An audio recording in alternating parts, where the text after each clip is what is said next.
All right, my friends, this gentleman right here is Sheriff Ronnie Dodson. He is a sheriff in Brewster County. And correct me if I'm wrong, sir, is Brewster County the biggest county in Texas? It is the largest county in the state of Texas. How many square miles is Brewster County? How many square miles do you and your guys cover? We have 6,198 square miles. We have 193 miles of border with Mexico. Oh my gosh. And what is that comparatively to, like, say, a Del Rio, which a lot of people know better? They haven't really heard a lot about Brewster County yet. Well, Del Rio is... I guess it's Valverde County. Yeah, Valverde County, the whole spot in there. They, I believe they're about half the size border-wise. They have a major city across from them. We do not have a major city. We have smaller villages across the river from us. Mm-hmm. And you're speaking about Acuna, well, no, yeah, Acuna and Del Rio side, okay. Yes. So on your side, what are you guys experiencing with foot traffic right now? Well, our foot traffic has increased dramatically, but they're getting picked up. A lot of stuff we do, which I don't want to go into too much, but we catch them on the ranches by the hundreds. Well, now it's turned into vehicle traffic, and we are starting to catch more and more human smugglers. We had 15 last week. We had one this morning. How many people are in each? I mean, so if you have 15 smugglers and they're each carrying 5 to 7 people, or what? It could be 7 to 10, and as I discussed with you earlier, 5 cars had 88 people, just 5 cars. This one this morning only had 4. 2 got away. We captured 2 and kept, of course, the smuggler under state law was arrested and put in jail for a felony smuggling under the new state laws. And that was a U.S. citizen? He was a U.S. citizen. Is that what you experience most, or are you seeing, is that Yes. the situation that you guys are experiencing? 90% of our smugglers are U.S. citizens. They come from Odessa, El Paso, Midland area. What do they tell you? What's their story? Like, why are they doing They're it? told, What are they getting paid? They're getting paid. Some get paid as little as $500. What? Yes, to come down and risk their... we had a mother who came and got her 2 vehicles. Her son was at a bar, and they talked him into coming down and using his mama's 2 trucks to come do it. Anyway, one was a scout car and one was the pickup vehicle. So we ended up with both of them, and the mother was very displeased with her child. But for $500? he was going to get $500. And for how much time would he spend? Well, now his bond right now is about $80,000. So because he had, we got him on 2 different counts, and he, just to get her cars out of the hock was $1,500. So I mean, nobody's making any money in those kinds of situations. So, but we also realize that what we're catching, we're losing. What do you mean? We're not. If we catch one, that takes that deputy out of commission for, at least a couple hours, and then while he's gone, here comes another load. So how many guys, or sorry to be, I guess, misogynistic, how many people are in your department? Well, we have, like I said before, we have 24 deputies, but not all of them are. We actually only have 10 on patrol, and the 10 that patrol are the ones that, in fact, I'll tell you, go down. I'll say 5 of them are the ones that are just constantly working. We have a 5-man group that are constantly working these smugglers. The rest are still having to take, because we're spread out. We 192 miles. Yes, because we have community. When I say 10, you got to remember I have a town that has 2 in it. I have another town that has 3 in it, so that's 5 of the 10, and then the rest of the 5 are here in Alpine, and then we're watching the southbound roads that we have. We have 2 southbound major roads going, and that also have checkpoints at each one of them. Because of shortage of manpower, those checkpoints aren't always open. And when those checkpoints aren't open, then it's a free gate, and that's what's been happening lately. And it's poor Border Patrol out here just doesn't have the manpower. They don't have any men. It's real. Like I said, they have a station big enough for 140 people. Can't hardly field that many. Can't field nothing. Nowhere near that. I mean, it would be great if we had a full station, because it would sure lessen our load here. Mm-hmm. So they can't hire enough people to work. No, they can't hire enough at all to come out here because of the location. Yeah, and because of this location, you guys aren't getting a lot of attention for what you're dealing with, and that's a tough situation, because you are dealing with quite a lot. What would you say is last year versus this year for human smuggling? Well, let me tell you, we don't get a lot of attention because we don't have a lot of votes. We really don't. I mean, we couldn't scrounge up 5,000 votes in this county, over. So when and we've known that for years. Politicians don't look at us because they want to go somewhere where there's lots of noise and there's a lot of votes. When we don't have it, but we still have the same problems. And yes, our it's not. I don't say it's tripled, but it's quadrupled in the number of felony arrests that we are doing. Last year we probably had 5 smugglers. We had 98 just. Wait, 5 all year? All year until November. And from November till December we had 98.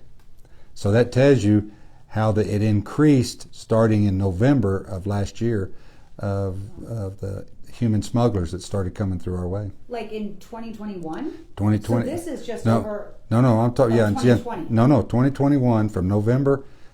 From November 20. Okay. Then we didn't have, and then for this year we had 98 just in 2 months since the legislature met in the state in September, and from October till till December 31st we had 98. So what does that do to your department? Is it? Are you backlogged? Are you inundated? Okay, well you got to understand we just had our first grand jury in a year because this COVID thing's got. It's an excuse for everything, but we haven't had any prosecutions. We're about 4 years back. We actually the other day our jail got so full the justice of the peace let one of these smugglers out, a female. He figured she'd be safe. Within 2 days she was back in the jail for smuggling again. Border Patrol caught her. But here's the ironic, is she was smuggling the same people she got caught with the first time. What? Yes. Oh, because they got away? Well, no, they deported them. So she got out of jail, called them back up and said, hey, let's go. So it was, of course it gets comical because our bond paperwork is sitting on her dash of her car and it's got the same exact people she got caught with smuggling when she got caught the first time. Wow. So they just keep trying. Well, sure. Yeah. Right now there's no, I don't think it's sunk in to anybody because no one has gone. They're in jail, they get bonds, they get out. No one's gone to prison for this yet. And what would it take for someone to go to prison? Does it have to be a huge drug load or what? No, it's because we have no courts. Okay. There's no courts. There's no prosecution happening right now. It's kind of dead in the water. The DA's office are taking them. They're glad to take the cases. Like I said, but there's no grand juries meeting. There's no. If you have any kind of a district court or something, 90% of it's on Zoom. So it's really hard to get somebody. So we think that maybe if the word gets out there, if you start putting some in real jail, and then the guys that are in these local, 120, 130 miles away from us, start saying, hey, you're going to go to jail for this. Then, because see, they don't feel like they're, if they're a drug smuggler, they feel one way. That's really illegal. But if they're smuggling human or people, they just, that's why it's so easy to recruit. Because they don't feel like they're doing anything really wrong. They're just bringing people in. Of course, it's a felony. They look at it as they're helping. Right. Well, to the effect they're getting $500 or $1,000, to bring them. We've talked to some of these people getting smuggling. They're paying up to $5,000 a piece to get here, and then when we get them stopped, they don't have a dime on them. So somebody's robbed them or done something to their money. And with the situation that you guys are dealing with, and your jails being full, inundated, all these things, there's not really that big of a ramification for these people right now, is what you're saying. Right, exactly. Would a drug smuggler get more time, or would it be just about the same, or what's that situation right now? I don't want to make it easier for them. No, it's not going to be. So what we're doing is we've teamed up with DEA here on our drug smuggling because in the federal courts it goes fast. Okay. You get them in, you get them out. Now, you don't get as much time, if you don't, so you don't get near as much time as you do in a state court. But it's your go, and of course you get a felony, you get moved through the system pretty quick. So we team up with them because we have officers that are TFOs with the DEA, and when we get big drug loads, of course, we keep the spoils, basically the cars and any cash that we can seize. That can come back to the department. That comes back, we get to use it, and because we don't have big budgets, those are great things for us, So. So what is, you were saying that human smuggling has increased. What is the drug smuggling situation? Are you seeing fentanyl, meth? What are you guys seeing here? We saw a little bit of fentanyl last week, and it wasn't part of any of these drug smuggling operations. It was just your average traffic stop that turned into something like that. But no, we haven't seen a lot of that coming. Have you ever in this county seen this? Not a lot of fentanyl. We get lots of marijuana. I mean, we've had 4,000 and 5,000 pounds at a time, but we don't normally get fentanyl and some cocaine. We've had backpacks we've found with 50 pounds of cocaine in them and stuff like that. But we don't know what we miss, but what we do catch is and it's not a whole lot of that. I think that's geared towards the city parts of the border. Mm-hmm. So most of the counties kind of know what's on the other side. Is Cartel over there? Is there a stopping point on the other side? Because there's, in each place I've been, there's a part in Eagle Pass that's over in Reynosa, very dangerous. There's more Cartel over there, like Nogales, things like that. Are you guys dealing with anything like that on your end, on the Mexico side, where that might be a deterrent for people to be coming into your county? Yes, what's funny is what a lot of people have quit talking about that we run into still are the Zetas. We still have that going on. These some of these Mexicans, especially that we catch, they tell us that they go through checkpoints of Zetas, and Zetas rob them and take all their stuff and do whatever. But yes, there's still cartels, and I don't know which part of them are still situated with the Zetas, but especially out of Ojinaga and across the river there in Presidio, that reaches far over into our area. That cartel, and that their part of the plaza is over in that area. It covers that. But if you go back towards Del Rio and under Sanderson, there's a lot of the Zeta still there. So it's a lot. You don't hear. On the U.S. side? No, it's not on the U.S. It's side. on the other and side. See, a lot of people don't have forgot about them, but they're still here. Mm-hmm. The MS-13 is still there too. We've right. seen that. I saw that in my caravan actually. It's interesting for sure. Now, how do you know that there's Zetas? Did people tell you that? That's what they're saying. Okay. They say that the Zetas have taken their money and robbed them and mistreated them. They're glad to get over here, get away from them, but it's kind of like they're coyotes of the desert. They're just driving around out there and seeing who they can catch and what kind of easy money, because they make big money in the drug trafficking stuff, and they do make money here. We had some that were Zeta orientated, brought them over and tell them that right over the mountain is San Antonio, and it's not. It's just still. That's what happens in Berks County too. Houston's just right up the way. Right. It is not. not. Right. Yeah, it's very misleading, and they take advantage of those vulnerabilities. Right, we've seen that. So when these people are all coming in and you're having these pursuits, like you just said, you had a smuggling situation this morning. Right. What does that look like for your community? I mean, not only resources are obviously being moved to those directions. What does that mean for people living here?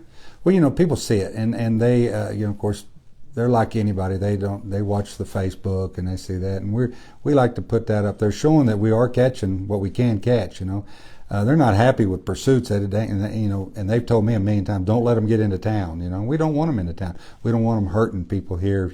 Especially for dumb things like just smuggling humans.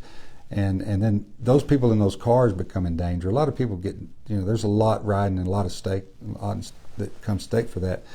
But the community, we try not to let our community suffer for its local law enforcement. I did see this morning there was some people talking about we have a lot of people living under the bridges here in town, but I'm hoping the chief of police can get on that. So and are take those it. people that are they're just migrants? No, they're just drifters. We're getting drifters in here, and we've never seen like this before. So.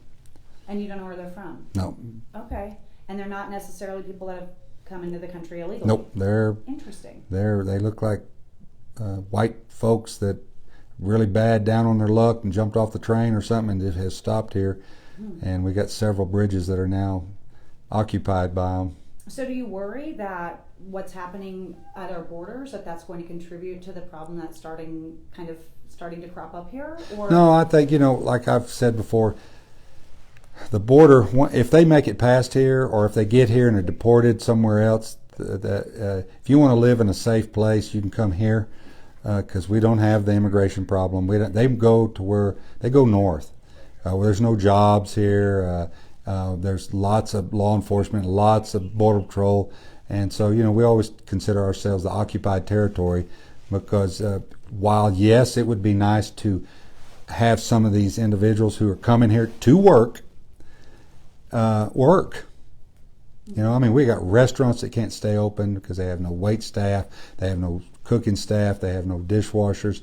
We have several businesses like that, and I've even brought that to our congressman's attention. You're letting them go into the United States to work. Why don't you let us work them? Because there's people along the border can work them. There's a lot of places here that would relatively hire somebody because we're in desperate need of people to work because nobody here wants to work. So do you think that would be an option or a solution to kind of allow border counties to provide work visas or something like that? They did in the old days. There was, they used to have it. They had a program to where, a person come in, a business hired them.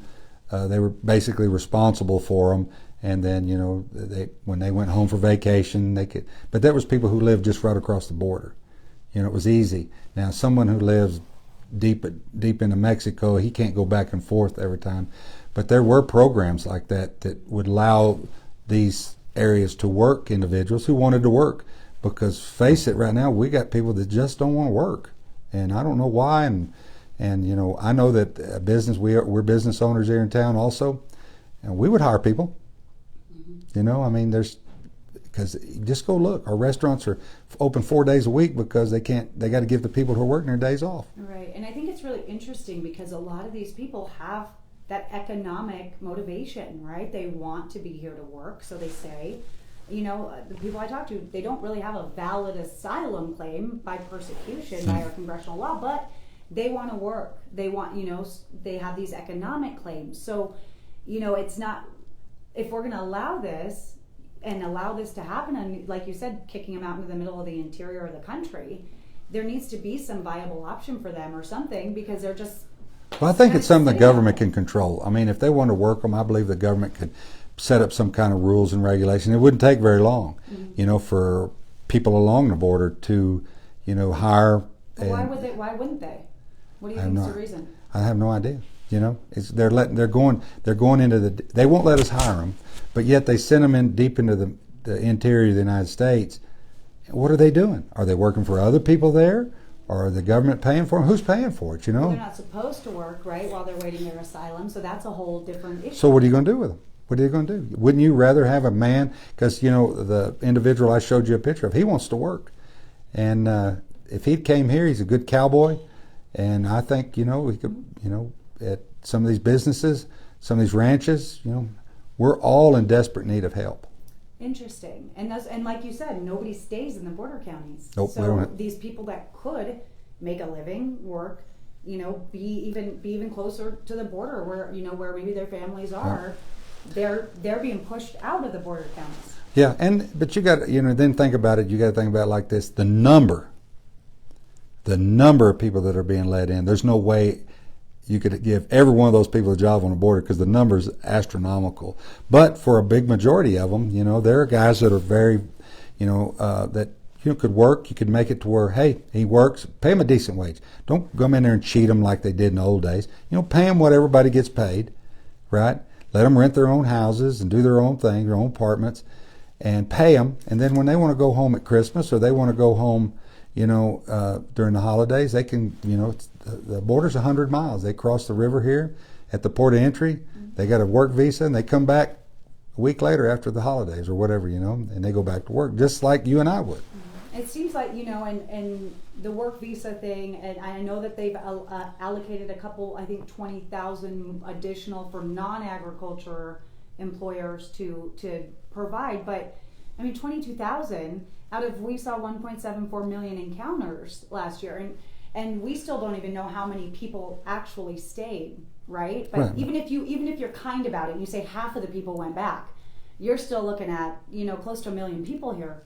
That how are you going to give them all a work visa or vet them or do the process that a normal employee would do?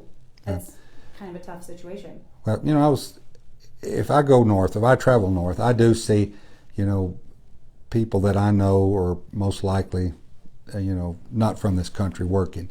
And they got some meaningless, dishwashers and stuff like that, and they're working, and employees are taking advantage of them up there, like that, to do that. We have a university here, and you think that gives us a good job pool for part-time and stuff, and it doesn't give us that. Mm-hmm. But I know a lot of guys that would, and that are for legal immigration. They're not for this mass stuff, but would be very willing to work individuals who were honest and wanted to work and pay them a decent wage, because I would say it gets pretty rough to find some help. Yeah, for sure. And I mean, let's go back to, like you said, the mass immigration. Most Americans that I've talked to, most people say, yeah, we were built on immigration. Yeah, legal immigration. We're for this. Well, what's your opinion on this situation? How long have you been the sheriff in this county? First of all, I've been here I've been the sheriff 21 years. Okay. So what are your feelings? You've seen the ebb and flow. You've seen in 2019 we had 987,000 people come across. We've seen fluctuations. Never have we seen this amount of people. So what is your take and what's your feelings on what's happening right now? Well, obviously it just seems, is it ironic that it started, last November? I mean, I don't know. I'm in a little bitty community, and I watch the news just like everybody else, but it was sure, I used to judge how many people are at a grocery store by how many cars were parked in the parking lot. Well, that's why I see this, it's all of a sudden, I mean, it's just people and more and more and more and more. And we would go, maybe 10 people a week, to 150 a week. Well, that's a big difference, catching people like that. So, I mean, there's definitely something somewhere is caused them to understand that they're going to get here and it's going to be free. The Border Patrolmen that I know and work with every day that help us, they know it. They're frustrated with the policies and what they're told to do, and it's it's something they can't help. They got to feed their families and work, and they try to buck the system. It's and that's why we're at such low numbers of agents right now. That makes sense. And morale, we know, is, even the chief had admitted it's kind of at an all-time low right now. And we've seen the videos. They've been struggling just to stay above water, and these guys don't feel like they can do the job they were hired to. Whether people agree with their job or not, they're not able to do what they signed up to do per what they're saying. Well, you can imagine you spend all day tracking a group of people in the hot desert and snakes biting at you and everything, and then you load them up, put them in a truck, they feed them, and they take them back, and then about 3 days later you find the same people. There's in any job you have a little gratification, and once in a while they catch a big dope load, and that makes them feel good, because they've now got something that they turn over to DEA or us, and it shows them that they feel like they did something. Mm-hmm. So when we talk about, going back to, you said, is there coincidence kind of that it started in November?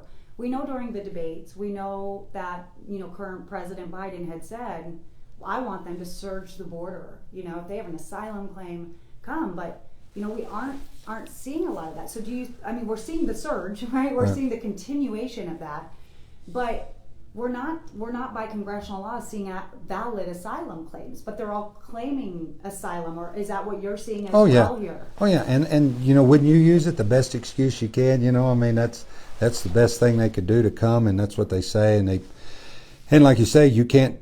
We're not the ones that judge if they qualify for the asylum, or even the agents or anybody. It's got to go to a judge. Mm-hmm. And what we're seeing with some of these things is they're giving court dates with judges and to appear in 18 months, and in 18 months they've already had another child that's now an American citizen. They can't they don't make the court date, and the few percentages that do make the court dates that are trying to do that, and sometimes how do we know it's their real name? It's so crazy. And Border Patrol has confirmed that if they don't have documentation, they're not in our system, right, or in a federal database that we have access to, they can be John Smith. Right. It doesn't matter. And they've dumped documents, and I was trying to dig into why would you dump, your livelihood And a migrant told me that several have, but one specifically said, those documents can hurt us more than they can help us. And so you don't know who some of these people are, and we want to give them the benefit of the doubt, right? You want to be innocent until proven guilty. But speaking of that, have you seen criminal activity outside of human smuggling in your community pick up at all, or anything like that? Or has it been basically the human smuggling and pursuits that kind of gets caught up in your community? Well, all the actual burglaries that we have of ranch houses and the narcotics coming on backpacks and stuff. Usually they'll pack about 50 pounds a person, and hasn't changed a lot. Mm-hmm. But the smuggling part has taken off so much that we don't even can hardly remember when the last marijuana loads have come through. Now, once again, backpacker smoke. They know that there's one deputy working, and they send some aliens in. He's busy with them. Big dope load goes by him. So you don't know what you're missing. You don't know. Just like the border agent said, we don't know what we're missing. Oh, we have no idea. And how does that make you feel? Oh, this morning one of the deputies had the one that was in the chase. He caught the guys, and so we were going over to pick up the car, and they said, well, him and the other deputy can bring it over. I said, no, you'll go get them, because we want to keep that road hot, because we don't want to abandon it. So what has caused us to do our manpower and as having to put these people out on the road and to stop this is to stop it, to prevent it. You got to realize we're not. It wouldn't hurt us if they went by, because they don't stay here. They hurt the folks up north, the folks in Dallas, that's where they go. There's where they start taxing people's health care and systems and all that kind of stuff. They don't hurt us here. The young man that I caught. By hurt, you mean impact in right, any way. You're right. not saying like a physically. No. Yeah. I'm talking about financially. Right. So what, like the young man the other day that had the shattered leg here that we took, Mm-hmm. The hospital, the government had to pay for that. Somebody's got to pay that bill. The hospital just don't let you in. We do have a hospital district, but it only pays for indigent care for people who are residents of this county and Presidio County. So that bill. They billed us. Yeah, so y'all get the bill. Americans get the bill, and paying for this, And yes, he needed help. That was the only viable option we could do, is put him in the hospital for what was going on with him. But I can imagine what that. We had one guy last week. How much Chicago's got? How much people get in there that don't have insurance, or we saw what happened in California to what happened when they started taxing their hospitals and stuff. Well, and some people are commenting saying, well, if they work, they're paying taxes, because a lot of people are like, oh, they don't pay taxes. That's what we're talking about, is a lot of them can't legally work in this process, and we're saying they need to change that process so they can pay taxes. They can be contributing, right? Because right now, unless they have an ITN number that the employer makes them get, if they're working under the table, that's easier for the employer and easier for them, right? And some of them are doing that. I know several that are working illegally right now. Well, I know bunches are. Right. So they're not paying taxes. So if anybody's watching and saying that, if they're working under the table and they do not have a tax identification number, they are not paying taxes. They aren't, right? And that's what we're saying, is they need to, if they're going to be here, you got to find a way to allow them to work in some capacity where they can kick it back too, because right now they're working regardless, but they're just doing it under the table while they wait for their claims to either be denied or granted, right? Exactly. And I talked to our congressman here, and I told him, I said, we need to work on something that where we can work.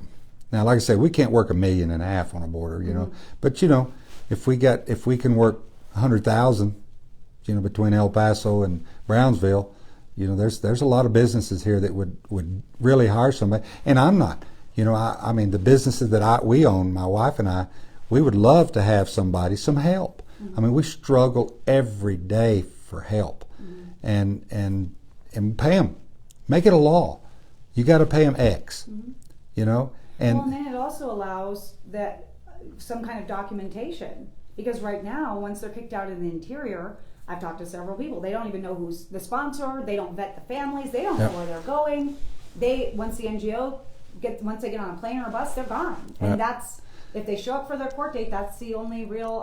If they didn't get an ankle monitor, so at least by allowing them to work or giving them some kind of legal document when they get to where they're going, then they know there's a vetting process. There's, you know, Well, you've got to do background checks usually, things like that, right? Right, and there's no, yes, exactly, but there's no, you know, like in interior Kansas and all this, but there's no border patrol stations. Mm-hmm. That's not the border. You know, there's hardly any And they've taken HSI ICE really away and ICE, because yeah, of right. a lot But of so they're not there, and they're here. So the people that are coming, they fear immigration.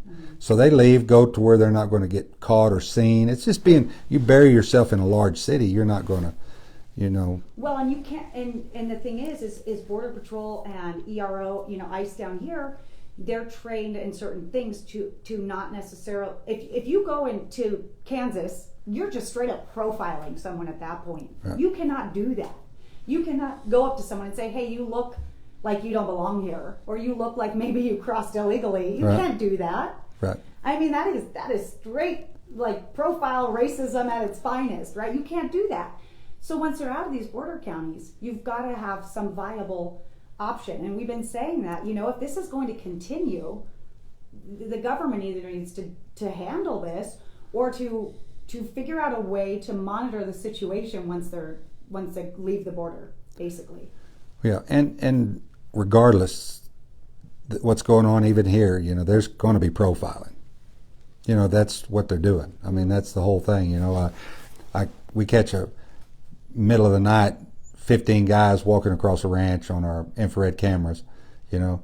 Well, that's not profiling. That's sort of trespassing. That yeah, doesn't matter who it is. But we're just saying, though. I mean, Yeah. you know, we automatically assume those are illegals. You know, something like that. Usually, 15 people by the masses aren't walking And through a then- ranch in 30-degree weather. But you know, but like we discussed earlier, if there's 15 walking down the highway, not committing a crime, where does that become the state's problem or the county's problem? You know, and now it's, you know, because we do not have immigration authority, and there's reasons why we don't, and there's reason why Border Patrol don't have peace officer authority. You know, because they wouldn't be out. They'd be out stopping DWIs because they get more gratification out of that than catching an illegal that's put back and brought back. Yeah. Now, talk to me about your partnership with Border Patrol, because it's a little bit different than other counties. You guys actually work more in conjunction with each other. Yes. In other counties, it's like they hardly even know what they're doing over there. So Well, what you we guys have done- a different situation. We were in that same position. We had some leadership in the Border Patrol that, you know, that we didn't get along real well with. So one of the Border Patrol chiefs came down. He's Marfa sector at the now Big Bend sector, and he asked me a question about somebody, and I very much agreed with him. And that guy got on, and it has been a marriage that's really worked out. We had the program started prior to him coming, and what it was under HIDA, that the high intensity drug trafficking grants that we have, is that we put a deputy and a border patrolman together in the same vehicle. And it all stemmed from a bail light that Border Patrol had, and the guy got completely away. Everybody got away, but he left his truck on the side of the road with the engine running. Border Patrol had no idea what to do with the truck, and I drove up and I said, that's against the law, state law. So I said, so we able to do something about the truck. And then we got the truck in, the guy shows back up, hey, somebody stole my truck. We called the Border Patrol, they came, interviewed the guy, and you know, he was the one that actually ran from him. So then at a HIDA board meeting one day, we just told them, said, let's put both authorities in the same truck. You know, and because there are some ranches here that do not allow Border Patrol on their ranch, but they do allow us, and as long as that agent was with us, then that agent was allowed to come on the ranch, and it became to where that agent could report back to his agency, you know, of course, tell us our stuff here. We started another program that's, you know, has to do with cameras. They started working that. It just evolved so well, and now we're into two of them. We have two of those teams that do that same thing, and we're so good now that when we have a camera hit, we call Border Patrol, and when they have a camera hit, they call us, and we tell each other, and we tell them. Now, I might not be able to go to that, but they can't, or vice versa. Hey, we don't have any agents that can go. Can you all respond? So we respond, and to be honest with you, what's to me all of this, because I'm a small, I like the assets that come from. That's why I was such a member of DEA, because when they got money, you know, we got to share it, asset sharing, and we got to use the money to buy vehicles and stuff, because we didn't have that. We don't have that kind of opportunity. Well, now we're doing that with the Border Patrol. You know, with, you know, they take the aliens, we take the car. You know, and that's what we want. You know, because we can sell that and make money back for the county to buy equipment. Our last auction, we netted over $100,000, you know, just in cars, junk cars. So you can imagine, you know, people are paying. You know, cars are hard to find right now, so but they're buying. But that's one thing that helps us a bunch. But it worked out so well that we're working on our third. We want a third team, and that's their main focus every day. Now they do other things if it comes up. You know, if they're out on the ranch and they do get broke into, they work the burglary. But for the most part, they're just, you know, trying to keep up where the aliens have changed their trails and where they catch them. You know. Mm-hmm. Now, have you guys been dealing with what other, I mean, in Kinney County, they've been having people where they park at their gates at their ranch and migrants are there trying to steal their vehicles. Have you guys had any issues with that at all? Because that's happening, you know. Yes, we've had, you know, on some of our ranches, you know, our ranches are very large out here, you know. Mm-hmm. They're 300,000 acres. So, you know, there's not a bunch of ranch houses out there, but there are some right on the trails. And they have broke into them. They steal stuff. In the old days, you know, they didn't steal. They got in. They got some food. You know, maybe drank some water. Worst case scenario, they spent the night and slept in the beds and stuff like that.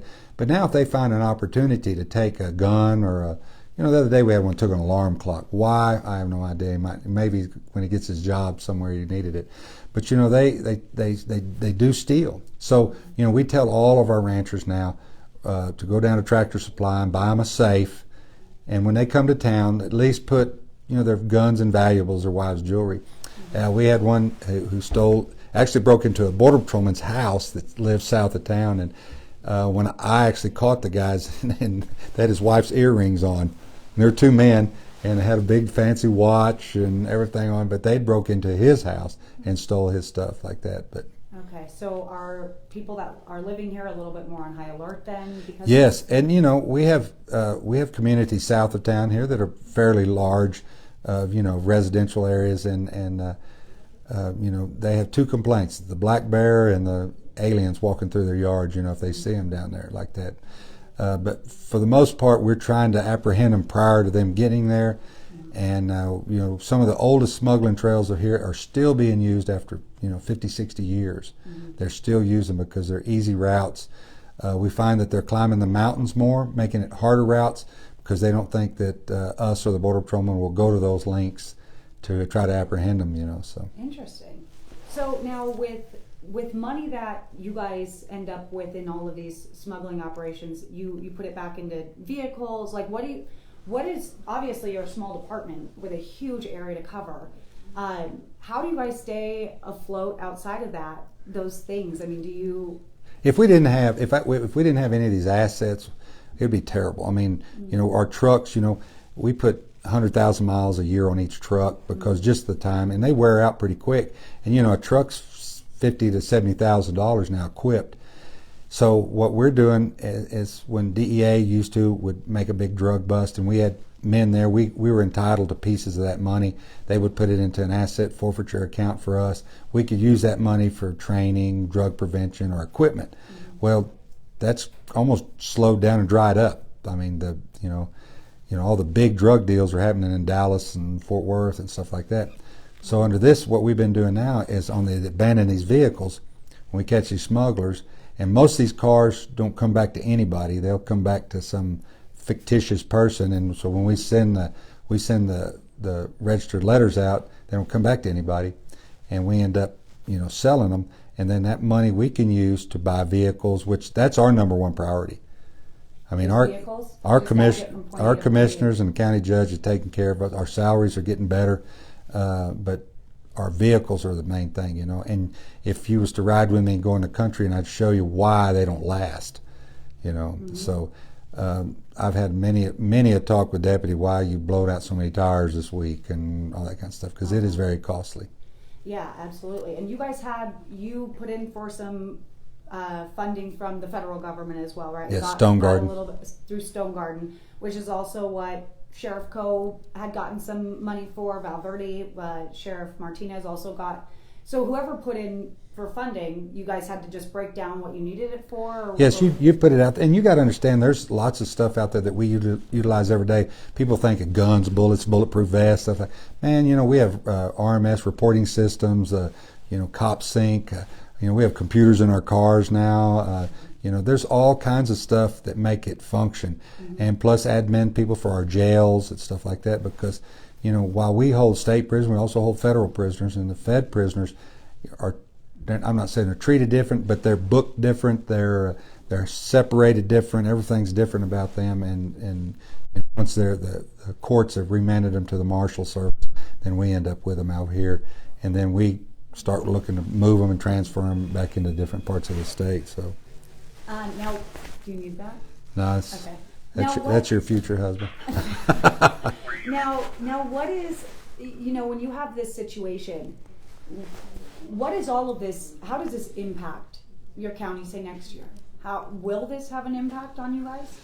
Well, for the main part, the jail's the biggest part for us. The being the housing and having to ship these people, different folk, different counties, and having to pay them for our housing. We're real lucky right now that the state is going to pay for anything under Operation Lone Star, so we can. That's all we're sending. We try to house what we can. Mm-hmm. Now the big impact will be, we make about $800,000 a year off of federal prisoners. So if I have to eliminate bed space to house human trafficking who don't pay anything because they're state prisoners, don't pay nothing, then the county could see great drops. Even if we went down to 20 beds and was only making $400, you take $400,000 out of a county budget. That's pretty detrimental, especially one this size. Someone was just asking if you get paid off an incarcerated person, but you're saying state no. No okay. State. Only people we get paid for. Now, the only pay we would get any state is if another jail, another county housed them with us. Okay. But we don't do that because we ain't got the room. We house federal prisoners only, and we get $65 a day to house a federal prisoner, and that's, a no-brainer for us when we got extra beds to keep feds in them. Well, when we don't, then we don't make any money. And the county uses that money. It doesn't go to the sheriff's office. It goes into the county general fund, and they use it to come back, maybe pay salaries and stuff. Now, the people that are coming in, and you guys are obviously in over your head a little bit with this smuggling. I mean, it's, like you said, it's happening daily, if not more than once a day. What do you do if, say, someone has 5 people with them, 5 migrants with them? Do those people get turned over to Border Patrol? Are they arrested? Like, what happens? Because you arrest the smuggler, right? Right, he gets. So then what happens with the people that he's trying to bring in, or she's trying to? If they're determined, they most likely, because he's been arrested for smuggling. At one point during the stop, it's been determined that they are illegally in the country. Then they're turned over to Border Patrol. Okay, and then Border Patrol, obviously, they will determine the steps moving forward, and you guys don't have anything to do with that. No, they'll take them to their station. Now, why is that? I mean, why is it that the county sheriffs don't have any kind of jurisdiction in that space? I mean, you're literally living and breathing it every day, and that's the same with Sheriff Joe Frank and Sheriff Brad Coe. You guys are on the front lines, but you kind of. You kind of have to sit on your hands in some respect. Why is that it's just a federal, I don't want to say issue, but kind of? Well, and that was the very beginning. And when we formed the Border Sheriff's Coalition back then, that was the one thing we did. We said it's a federal issue. And we had a sheriff down in Zapata County, Ziggy Gonzalez, who came up, and we all met. We made this big old thing. I mean, we were in the news every day. They were talking about us. And we were in Del Rio at one of our meetings because we had them in different places, and they said, well, we're going to Washington and we're going to Austin. We're going to go, and I sat back and said, well, you know what, guys, I just don't see that going well for us. I can see when you go to Washington, you're going to tell them about how it's going to feed, and they're going to tell us, okay, Sheriff, thanks for bringing it to our attention, and you go home and let your commissioners take care of you, and we'll beef up the Border Patrol. And they did. Mm-hmm. So the sheriffs came back with nothing, zero. They came back, so they went to Austin. Same thing. Thanks for letting us know. So they beefed up DPS. Sheriffs came back with nothing. Governor Perry had $5 million, and he gave every border sheriff, when he broke it up, it's $257,000 for border security. Mm-hmm. And let me tell you, when we got it, we were glad to have it. $257,000. You know, nowadays that's 2 trucks and some spare tires. You know, that's what I'm saying. But that we thought we had it, and that's what happened. So I kind of sometimes I blame our organization for bringing it to everybody's attention, and then of course we ended up with nothing. Mm-hmm. You know, DPS took it all, and Border Patrol took it all. I just think it's so interesting because every place I've been, every county I've been, I mean, even in Yuma, right? These people are walking through the city, and there's a local police officer sitting right there. I'm like, hey, you better tell someone. He's like, oh, they know. And I'm like, you can't do anything, can you? And he's like, no. I mean, how does that feel to be, I mean, now, like you said, you're creating these teams where you have a joint partnership with Border Patrol, so you're a little more empowered in that space. But when you're not with Border Patrol, how does that feel for you and your department? Well, the way times are, you got to be real careful about how you treat people and anywhere, and you know, and to walk into one of our local convenience stores and see a group of individuals in there that you know, I mean, it may be profiling, but you know that these guys have been on the road for months and they were carrying backpacks, and you know, you know. I mean, it's just something you know, and you're not really supposed to. Now, here locally, we'll just step out in the car and say, hey, Border Patrol, I think you might want to come see this, you know, because if we start apprehending, we start the thing, you know, there we go, ACLU, here we are, we're coming after you. Mm-hmm. You know, you shouldn't have talked to those people, shouldn't do anything like that. So it's interesting because you say this is a federal issue, right? The Border Patrol is a federal agency. They apprehend these people. You turn them over. You have no jurisdiction. I mean, it's a human, so I don't know if jurisdiction's the word, but you have no authority to do anything. Yet the federal government won't respond to this situation, really, right? Well, see, from what I understand, when they talk about illegal immigration, and if I go back and remember, immigration used to be a civil law. It wasn't like a criminal law. Like now, if somebody's robbing a bank, I can do something. That's against federal law. If there's a guy that's a convicted felon with a gun, that's federal. You know, we can do things on that. So I've always attributed it to that illegal immigration was more a civil. It's basically a civil type law, and state officers in Texas do not enforce civil law at all. We don't do anything civil. When you and your husband have a fight, you know, I mean, that you hit each other, that's a criminal violation. If y'all are just arguing or going to divorce, and you want to tell me how bad, you know, that he rides his motorcycle, that's civil. I can't do nothing about it. You know, there's not anything we can do about it. Mm-hmm. And I attribute it a lot to that at one point in time. Now, what they call it now, because I know there's criminal aliens, and I mean, it's so convoluted, but still, again, we don't have jurisdiction over any kind of immigration. Interesting. So do you know, or have you seen, or have Border Patrol told you, or the teams that you have you had any suspected terrorists, special interest countries, anything like that coming into your community or your county? Oh yeah, I mean, when back after 9/11, we had a guy in the jail here that drew a perfect picture of Osama bin Laden. We wore yellow uniforms in those days, perfectly on his uniform, and one had a thing on his back that said jihad. It was a tattoo across his back. Sure, we have. We had a guy come. Has any been recent over the last 2 years or 3 years? Nothing like that. You know, we did have in the beginning. We had a lot of that. You know, and you know, we even had a guy come through the checkpoint 385 that had the copy of the Quran on his dashboard. You know, below here we have an area of desert that mimics the Middle East. So it had been a good training ground, and you know, it mimics it. Mm-hmm. And so yes, we had that. You know, of course, I told you we had some Russian mafia, you know, that came through to a ranch, and we tracked them from their cell phones, where they flew into Mexico. They rented jet skis and was with girls out on bikinis and having a good time. Rented a car all the way up to the border, and they got to the river. They booked a room at La Jita's, one of our finer resorts on Travelocity, and got in, stayed there. A car picked them up, brought them below the checkpoint. They went to a ranch and got lost. Went to the rancher, called me and said, "Hey, I got somebody here." He said, I don't think they're Mexican though. And so we went up there and we spent the day. But we ended up catching 3 of them. 2 of them had already been deported, had gotten a 10-year conviction, deported, and they were heading on their way back to Oregon. Interesting. So what is the biggest frustration for Brewster County and for your department? What's the biggest thing that you would, if you could fix it, change it, what's going on? Man, that's hard to say. You know, I would love that my guys were in the school zones every day and you know, helping little ladies cross the street and just being that community policing. That's what, you know, we want to be about. We want to, you know, and we try to do that. But when we're stuck out on the highways, you know, and we could say, you know, forget it. We're just going to go home. You know, do whatever y'all want. What does that mean? It just means we ain't doing our job. And because our job is to stop, you know, traffickers, you know, of drugs or whatever, and that these aliens are in these vehicles, and there's a state law that says if you transport an illegal, then it's a felony.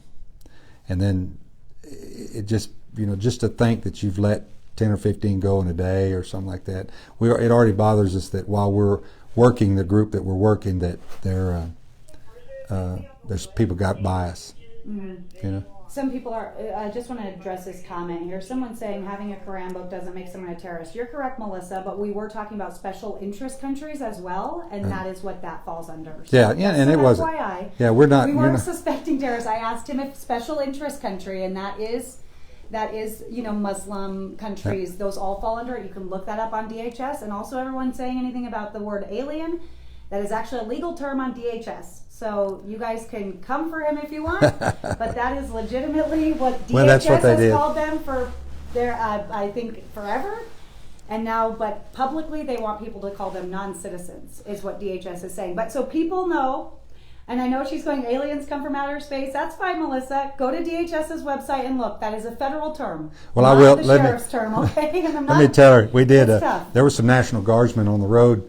I'd like to tell her this story that there was some National Guardsmen on the road, and my wife and I were coming, and there were some guys walking down the road. Once again, appeared to be non-citizens, whatever. But anyway, I couldn't find a Border Patrol. We had no cell service, and we were in our personal car. And so I pulled up, and there was a Border Patrol van there. Well, it had 2 National Guardsmen in it, and both were asleep. They were asleep. And so I pulled up, and I told them, I said, "Hey, guys," I said, if you can get, I knew they had to radio somebody that they couldn't go do anything themselves. Mm-hmm. I said, "Man, can you get on the radio, what we call radio, and call Marfa and tell them there's some aliens walking back there." And he woke up and he told us, "Hey, there's aliens." And I finally said, "Look, man, I mean illegal aliens." And he said, you know, so it was, I mean, the word alien has been, you know, out here, you know, we've been saying it for years and years and years, mm-hmm. and it's actually a better term than that. What it started out, and then, you know, some people, you know, the UDAs. Mm-hmm. That's what. Undocumented alien. That's what and there's. That's what that's what it's written in every report. It's a UDA.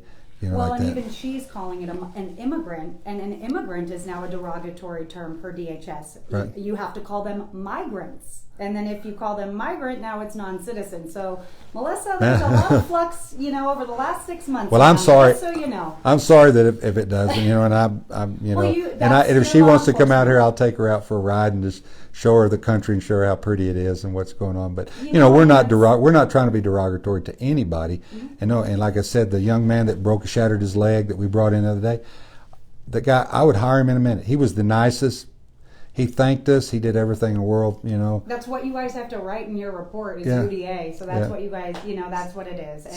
And so we're explaining some stuff to you guys if you didn't know. But, you know, at the end of the day, one thing I do know, regardless, the term illegal immigration is okay, and it is what is happening. And that is not derogatory, and that's not against anybody. That is what's happening.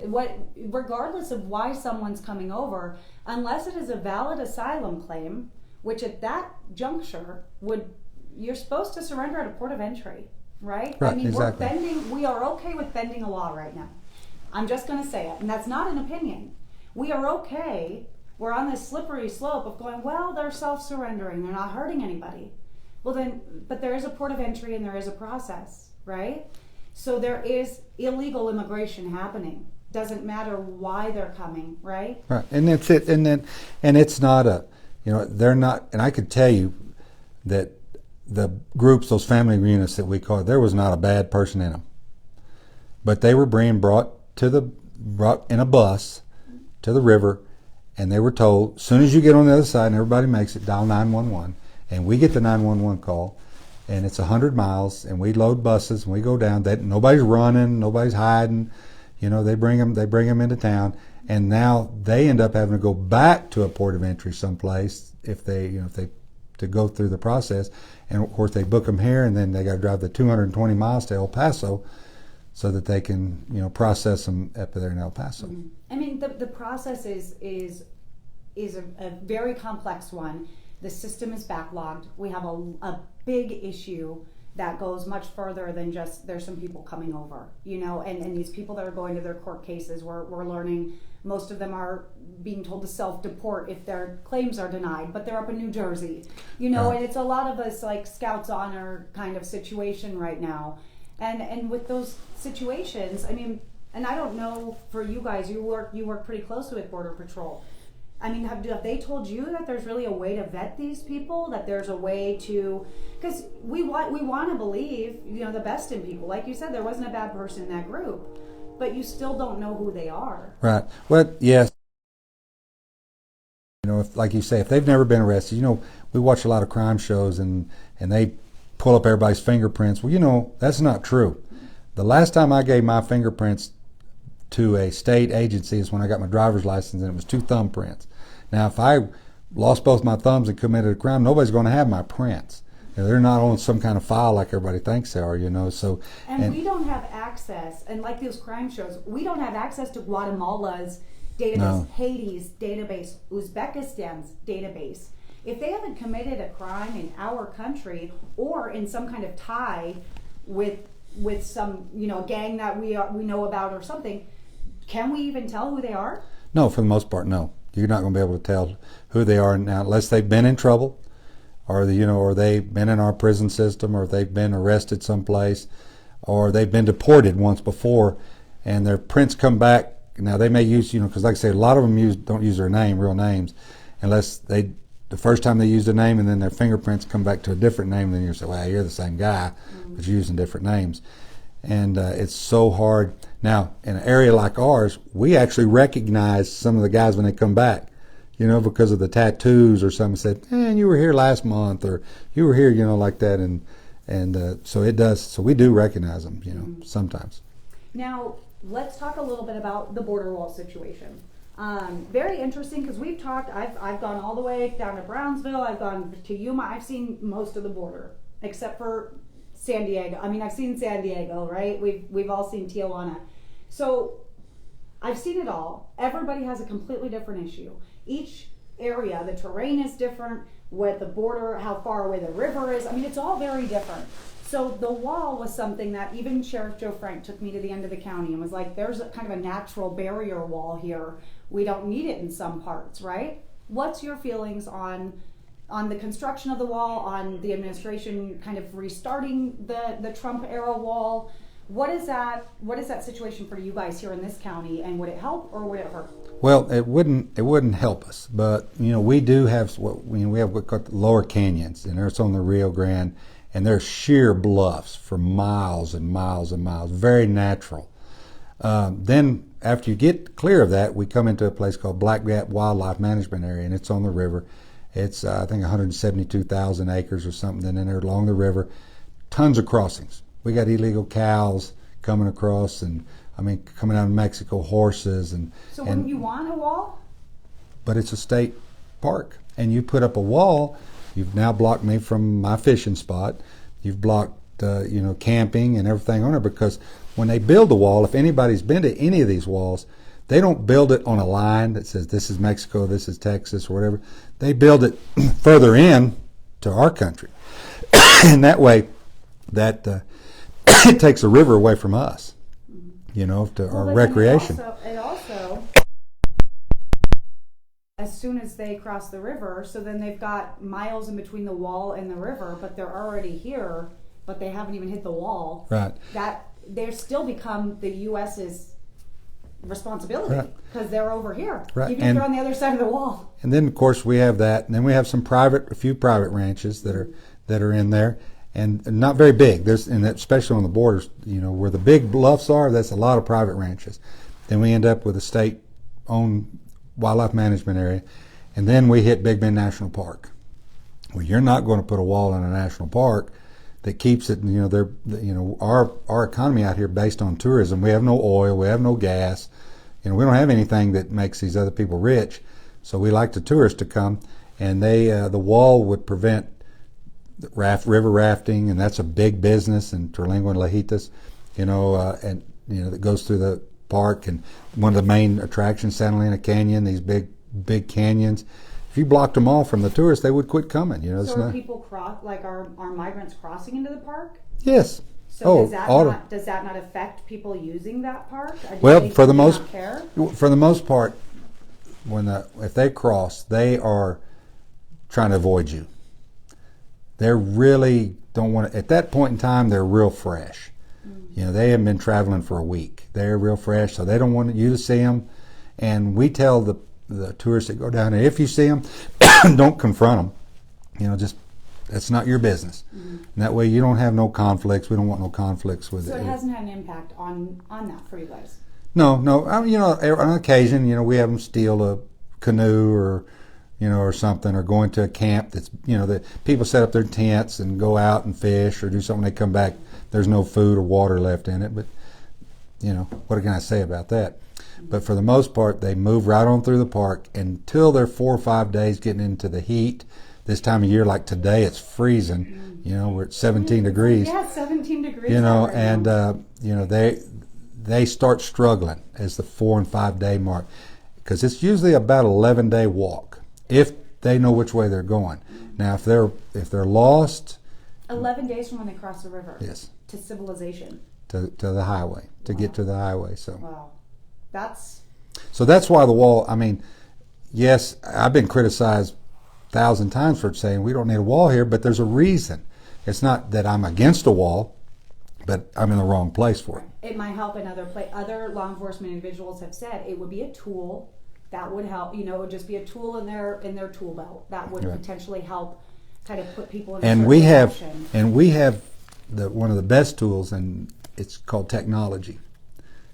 I won't get into it with you, but I will tell you, we have technology, and a lot of these places could utilize technology to apprehend or detect what's coming in their part of the country. But technology's out there. We can fire a rocket from here to Japan, but we can't set up a laser beam or something that catch somebody crossing the river or something, like that.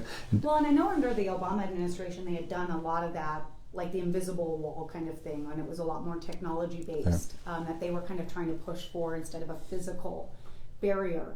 Now, with all of that being said, and to know, where the viable means for a wall would or wouldn't be along the border, what would you say would be something that the administration could or should be doing right now? Or what do you want? If you could sit down with Mayorkas right now or with the president, what would you say that you guys need right now? Well, man, we need so much, but we need more border patrolmen, the guys who its job is to do it, instead of us doing it. That's their job to come out and do it, and they do it good. But when you trap them at a checkpoint where they can't go nowhere, they're trapped there all day, they can't get in the field, they can't get in the brush and look for people, then there's no real deterrent when they know the country is so wide open. Now, if you were down in the valley, you're in a whole different world than here, And if you want to spend some time, I can show you what the difference is. But it's different. We're 100 miles from the border right here in this town, in this same county. My county goes 100 miles south. The checkpoint is 12 miles below Alpine and 5 miles below Marathon. So for 80 miles, it's still free roam.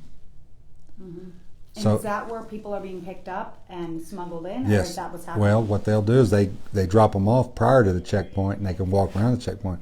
But we always tease each other, not for meanness, but that the border in Mexico is really just 12 miles below Alpine and 8 miles below Marathon, when really it's 100 miles, because we still have a community down there. We have another community, but and at any time, there's one deputy driving up and down that road.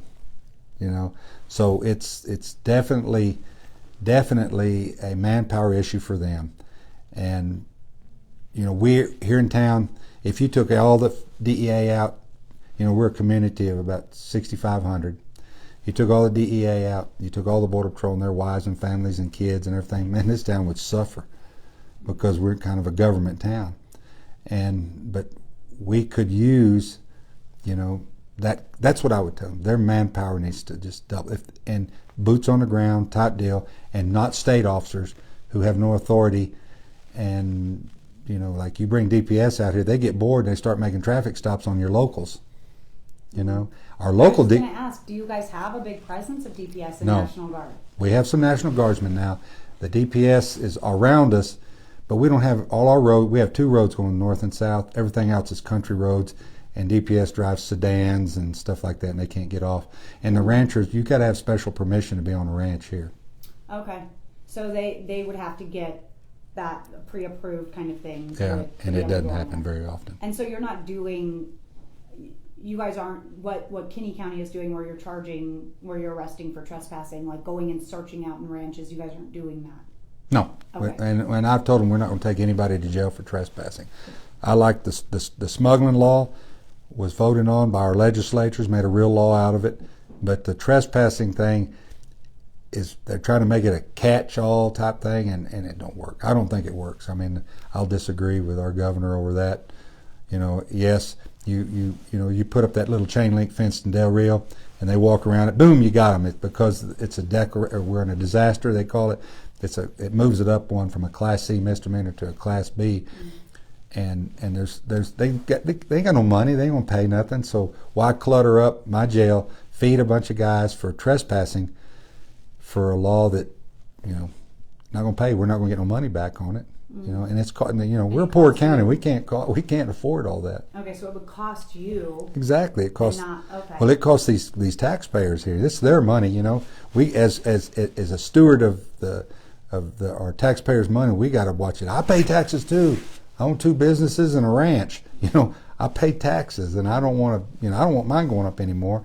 And the state's already spending a couple of $1 billion with this surge of troopers on the border, and all these troopers have to stay in a motel room. They have to eat out every night because they're not home. It's kind of crazy. Mm-hmm. And these National Guardsmen, they're the same way. We got one, our Holiday Inn. You go out here, that's all that's there. National Guardsmen. Wow. So yes, they might help the economy because they got to eat out somewhere every night. But the problem is our restaurants are closed because we don't have enough help. So it's a disaster all the way around. Yeah, it sounds like it's just kind of this. It's like this cause and effect back and forth, and I don't want to put words in your mouth, but it's worse for your county than it has been in the past. Oh yeah, it has been. And we, like I said, they've been smuggling a long time, and the solutions that we got right now aren't the solution. It's got to come from Washington. They got to come down and either change some laws, make some laws. I'm not a lawmaker. I run people in this community. We have a community that's a majority of Democrats. I run as a Democrat for my office. I'm not a lawmaker, and my Republican friends say, "Well, we can't vote for you because you got a D by your name." And but I'm not a lawmaker. These local elections. I'm a hometown boy. Stuff like that. It shouldn't be based on. Our local people, our county judges, our county people, it should be like the city. There's nonpartisan, because I help all my. In fact, I answer more calls from our Republican friends than I do my Democratic friends. So anyway, that's just. But I think isn't there only one Republican border sheriff or something like that? I think that's what Sheriff Joe Frank told me. Well, yeah, Arvin West just converted. He was a Democrat and he converted to a Republican. And I think that's what's funny is a lot of people look at this and they want it to be a partisan issue, It's not. Immigration has been a political football for 40 years. No administration has. I mean, Trump went real hard on it, right? They went there, and then this administration walked all of that back. So, it's been, and it was almost, it felt like they walked it back because of who it was, right? Not because the policies were bad or weren't working or anything like that, because we know some of them are still in place, albeit watered down. But no, it's not a partisan issue. It's a people issue, which I find very. I get a kick out of all the time, because I'm like, this isn't a right or left problem. When I ran for office the first time, there was a guy here, and he told me, he said, we have one local newspaper, and he said, I'm gonna give you some advice. Don't pick a fight with a newspaper, because they will, they can print whatever they want every day. And if I could have sent a message to Trump, I said, don't pick a fight with the media. Just stop. Just do your stuff. Don't pick a fight, because nowadays it's different, because I can get on Facebook and put whatever I want to say about my office. Some of these ladies that got upset for us saying, they may put on there tomorrow, well, you're a bigot. What are you saying the wrong word? Well, that's not the case. Mm-hmm. But that's what Trump found. Twitter, he found all those media that he didn't have to use the media, and he just started hammering it. Because you get upset when people say bad things about you that you didn't mean. I can tell you, you get the feeling that because they say that you did something. You go, well, that's not what I did. I wasn't saying that. Yeah, I'm an old country hick. I may have said something wrong, but that's not what I meant. The intent. Right. And so they ended up.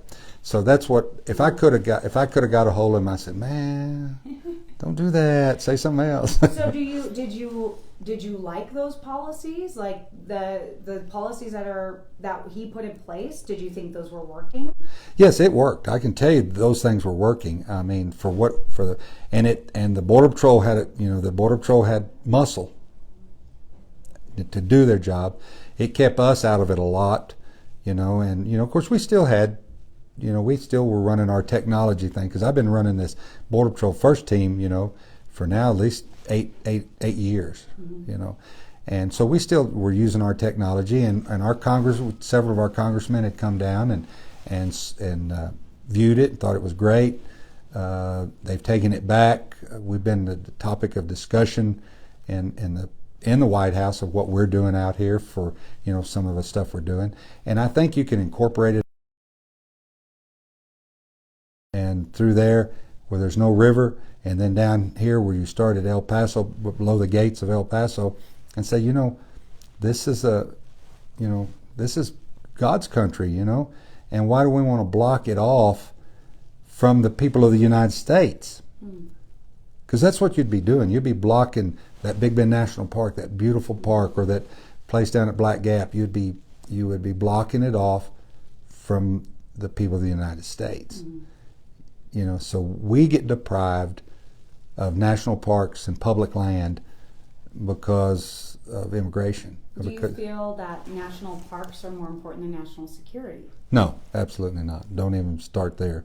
But I do feel from, like I say, I'm not a lawmaker, but I do take care of my people here, and we are tourism based, and I don't want to see our tourism die. And several of my friends, in fact, one of the guys running for our county judge right now is a rafting crew run, and they make a living. That's their living, and you would take away that living from those people. So yes, I do feel that. But if it impacted, our national security, yes, I can't lie to you. I don't want no more 9/11s or pipe bombs or any of that kind of stuff. Do you think that's what's in store? Do you think that's where we're heading? I mean, do you think there's a criminal element to this that's bigger than what we're seeing, or what do you? It's hard to predict. Let me tell you, we're a small town, right? Mm-hmm. And 3 years ago, we were the first school in the state of Texas that had a school shooting, and we couldn't believe it. Houston. I mean, we have 400 kids, 350 kids in a high school, and we had a school shooting. And we just that happened here. It was unbelievable. We couldn't even fathom that happened here. And then later on, when we find out we're really the first ones, there was guns brought to campuses. There was stuff in Texas, but it turns out we were the first one, and we were like, man, it hit home pretty hard. So I'm going to tell you, there's nothing impossible. There's nothing. They just arrested the lady from Kansas who was a, big terrorist. Who breeds these? What do people think? What do people read on the internet that inspire them to do things?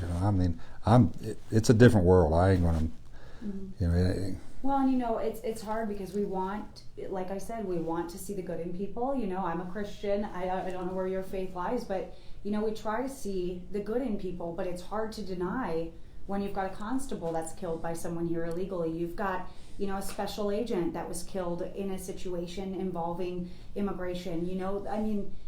There are things happening as a result of what we're seeing. Now, would those things happen regardless of the numbers?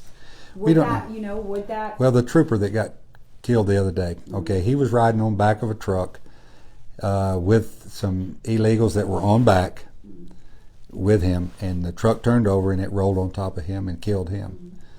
Well, the guys he was riding in, the illegals, they were, I'm sure they didn't do anything wrong. They didn't kill him, but the situation killed. I mean, he got into the, and he was riding on the back of a truck that probably shouldn't have been. There's a policy you shouldn't ride back. But they all. I've been out there so many times with these guys, and they got to put the migrants in the back of the truck because they have nowhere to put them a lot of times because they're driving out of ranches. I've done it myself. And then there's a guy that has to sit in the back, and Special Agent Salas was in the back. Yep. And but a man that wouldn't happen. But my point is, here's a man who lost his life for nothing.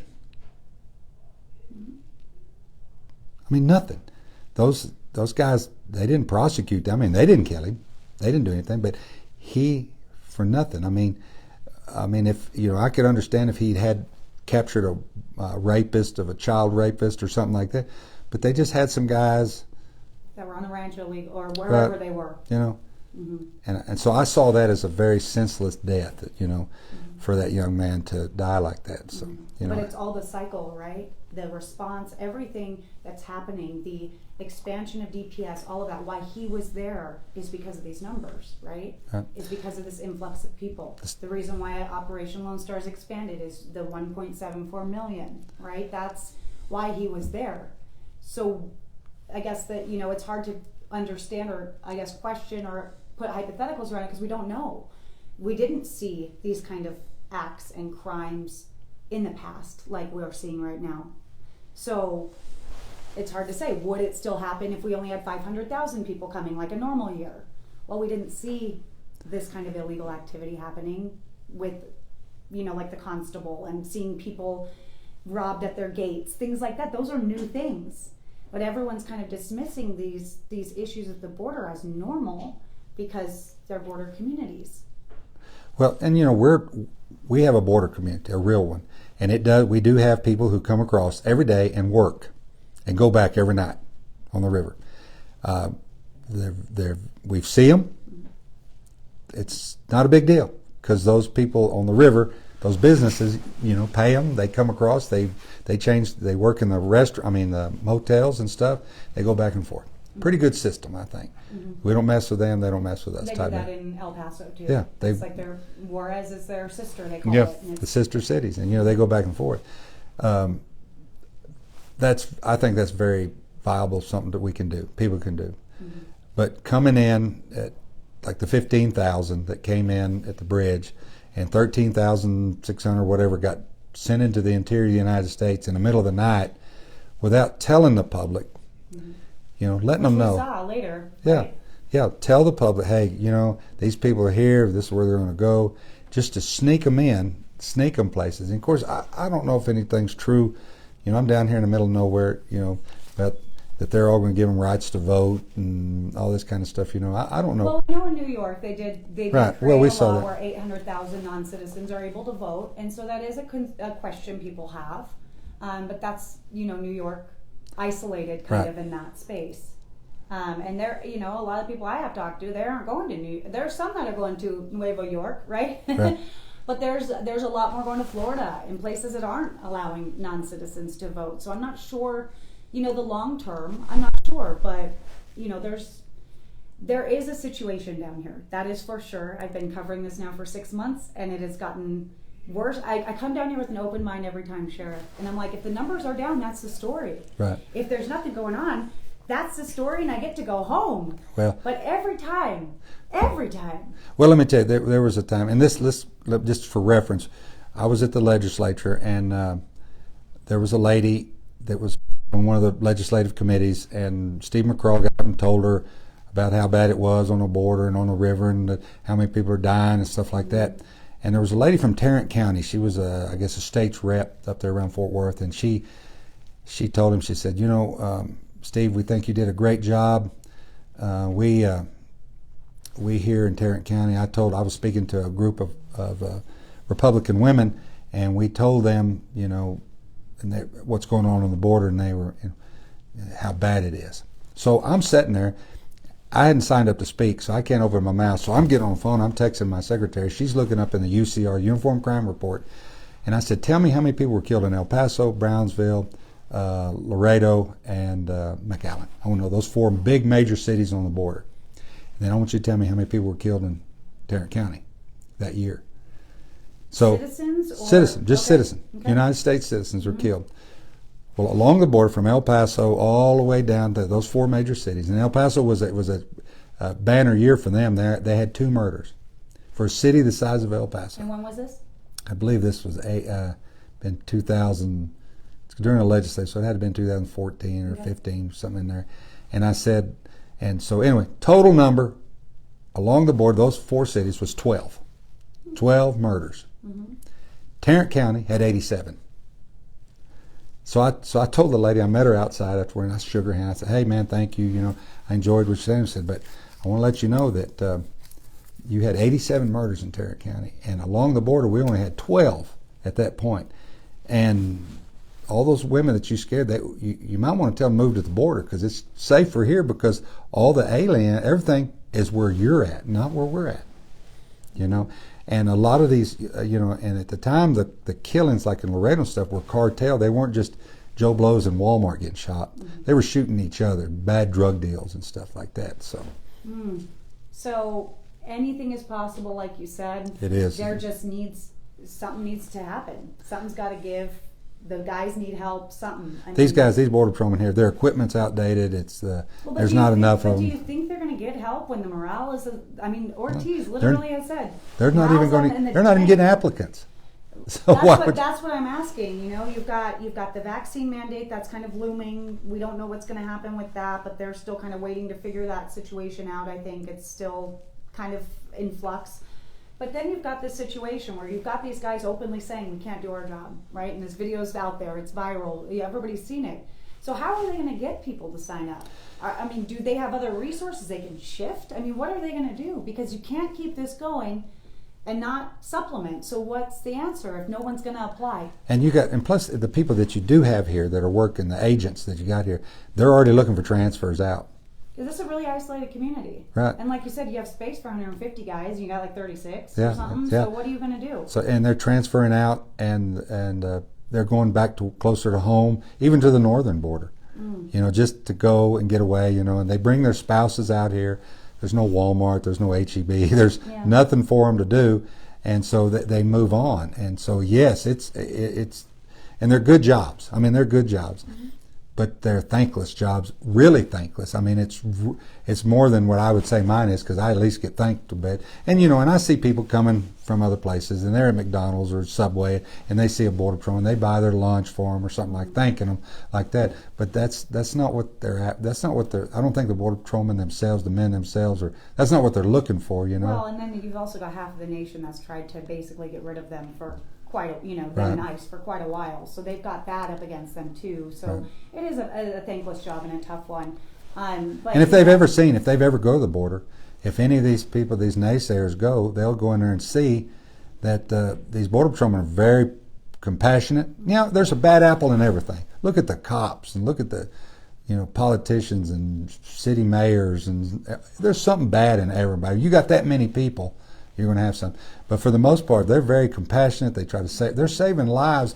A lot of times, our border patrol helicopters picking people up who dehydrated and flying them in to the hospitals. You know, they're not out there with their machine guns trying to gun down people or anything like that. You know, they're out there with backpacks full of water trying to save lives. Now, do you think that the National Guard could be shifted in a different role I that do. can help? Because I right do. now, a lot of them feel like they're kind of sitting ducks and not doing a whole lot. They're not Is there doing- an there's- opportunity for them? All they're doing, I think, But they're a state deployment, right? the state deployment right now, the Guard, and when they asked me what my thought was, I said, you know, they got a bunch of Humvees, they look cool riding around in them. Put them on the river, just driving them up and down as a deterrent for the most part. And they said no, it wasn't logistically possible.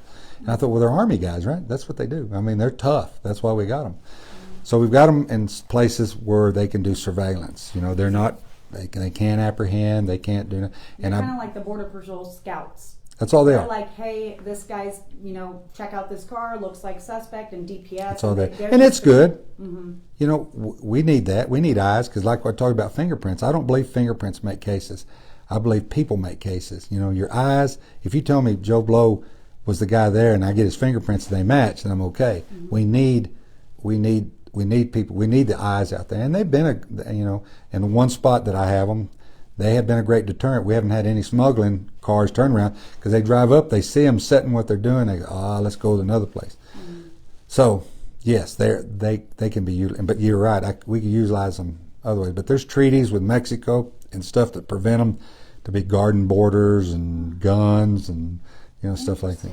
So you know, and it's sad because a lot of some reports have started coming out about how they're not being utilized, and there's some Texas House Democrats that want to investigate Operation Lone Star, and they don't believe that the funding is being used correctly. But every sheriff and law enforcement person I'm talking to says, they might not feel like they're doing something, but their presence is. It's kind of a proactive thing. right, So and that it is, and it's that's why I not wanted them on the reactive. river.